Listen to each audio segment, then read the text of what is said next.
মান করে জানতে পারলাম তিনি জগতের জগন্নাথ, জগৎ রক্ষার্থে, আর জগতের পিতা, জগৎ স্বামী, জগৎপতি।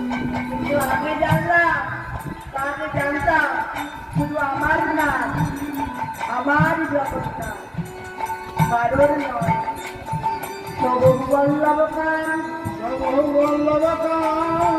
আদর সারের বাদ করিতা সঙ্গে